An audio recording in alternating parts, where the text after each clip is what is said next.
Welcome to Hyphens Haven, the space for multi-hyphenate artists who work on stage and off in front of the camera and behind the scenes. We share our paths to becoming who we are. So this episode is all about 10 women of the 20s, 1920s, that is, who have certainly paved the way for an artist like myself to do what I do. And before I share the names of these 10 women, I want to share an update on what's happening with my production company, Dream of Drea. So within the past few days of recording this episode, I am confirmed to work with AMC and to hold screenings of my film, The Delilah Factor, and I'll be able to start in my hometown and also the city that I exclusively shot this project in, Albany, Georgia. So I'm so happy that I'll be able to work with AMC and be able to say, hey, I need to go in this AMC theater in this city or this community, and be able to introduce myself as the artist behind the project and just meet people who want to connect to people who believe in a dream and put forth the effort and energy to execute a plan to make that dream come into reality. So I'm so excited to share that news with you. Please go to my website, dreamofdrea.com. That's DreamOfDrea.com, because you can't have a dream without a Drea. And you'll have some updates as to how you can watch the Delilah Factor in a city near you. So the 10 women I want to get to you, again, it's 10 women of the 20s who were alive 100 years ago in 1920. And these Black women really contributed to the space of filmmaking, either as a writer, producer, director, and or actress. And so let's get into the names of these 10 women that you should be aware of. First up is Madame E. Touissant Welcome. She was born Jenny Louise Vanderzee, and she is definitely a businesswoman to know. She and her husband, Ernest Touissant Welcome, owned the Touissant Conservatory of Art and Music, serving as an art school, photographic studio, and film production business. In 1910, in the first issue of the NAACP journal, The Crisis, which is still in publication today, they placed an ad for their business in that first journal. So that means that they are connected to the Negro elite of that time. They produced films and paintings of African-American soldiers of World War I, and under the banner of Touissant Motion Picture Exchange, the film Doing Their Bit, a 12-part documentary, was released featuring paintings of African-American soldiers, again, who were in World War I. And they had another business, the Touissant Pictorial Company, in which a pictorial history of the Negro in the Great War was published. That is a memorial book that featured Madame E. Touissant Welcome's work. So that is my first name on the list of Black women of the 20s, 1920s, you should know. Next, we have Pearl Webb, and she wrote Shadowed by the Devil, which was a domestic drama set in Black Chicago, released in 1915, and one of the few productions of Chicago's unique film company. Contemporary advertisement billed it as the first and only three-reel feature drama in the history of moving pictures, enacted entirely by a colored cast. Also in 1915, Drusilla Dunjee Hurston came to the forefront, and she was filled with rage. And what was the cause of her rage? It was D.W. Griffith's Birth of a Nation that was released in that year. And she had a response to that racist film through her script, Spirit of the South, The Maddened Mob. Now, it may be that Hurston was the first and only Black person, male or female, to write a blow-by-blow refutation of Birth of a Nation. And it was a challenge that she hoped would become, in her words, a flashing photoplay.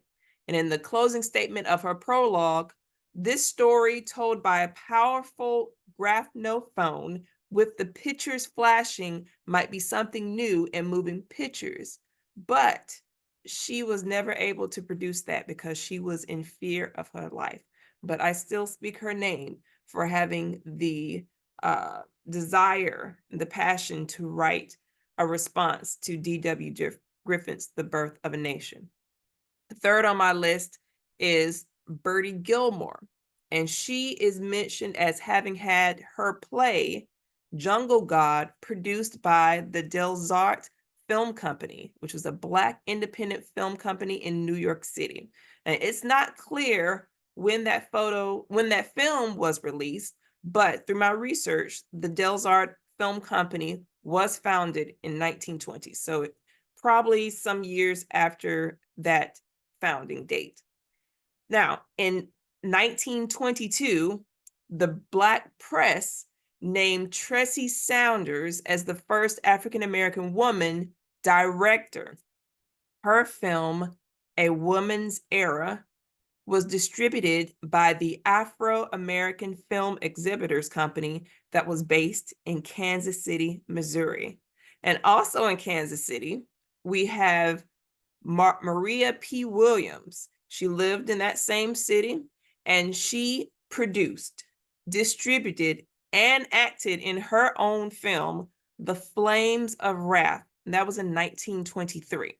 So Kansas City claims the honor of having the first Black woman female director and producer in the United States.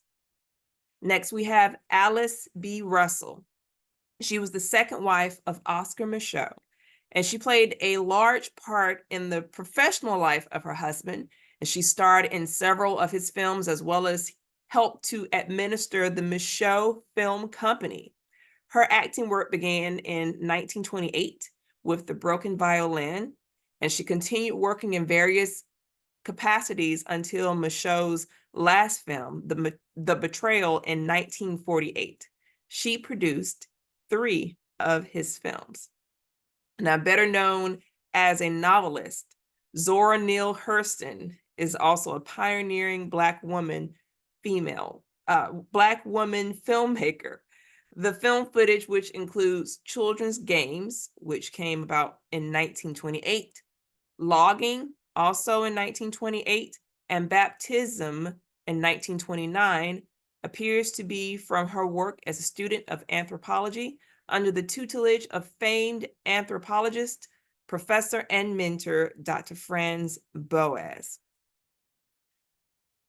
Eloyce King Patrick Gist produced films with a strong moral and spiritual mission, a goal she shared with her filmmaker husband. The Library of Congress publication on silent era women behind the camera lists all of her credits as also shared with her husband, James. But in the case of Hellbound Train, which came about in 1929 or 1930, still not clear about that year, she rewrote and re-edited the 16mm film after her husband completed it. And so she's also thought of as helping to reshoot sequences. So we definitely want to make note of her work for seeing that, my husband's work, think it's complete, but I have a little bit more that I can add to this project. Next, we have Eslanda Cardozo Goode Robeson. She was married to the world-renowned actor, singer, and activist Paul Robeson, and joined him in several independent film projects. She also wrote his biography in 1930, and she served as his manager. In the film Big Fella, which was released in 1937, she acted as a cafe proprietress, and this is a role that she negotiated in securing that space. So always want to recognize the efforts of amazing women such as Eslanda.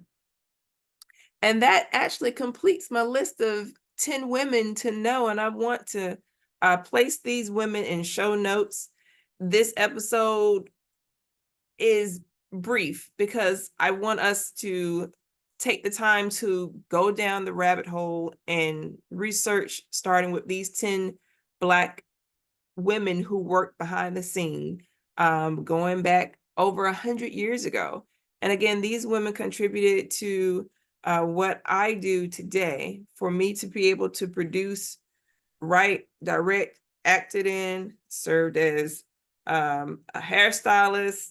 I served as location scout and costumer and in the art department with props. So I did a lot to put my project together. And again, it will be played at AMC starting in Albany, Georgia. That is the first stop. My hometown, also the city in which I shot the entire movie. I did it under the radar, and I'm so excited that I'll be able to finally share my project with the world. So again, go to www.dreamofdrea.com. That's DREAMOFDREA.com and be in the know of how I can come to a city near you. So this is me signing off for today, because as an upcoming producer who is going to meet with as many people as I can, I have work to do. Until the next episode, be safe, keep dreaming, and always take the time to know that your dreams can become reality.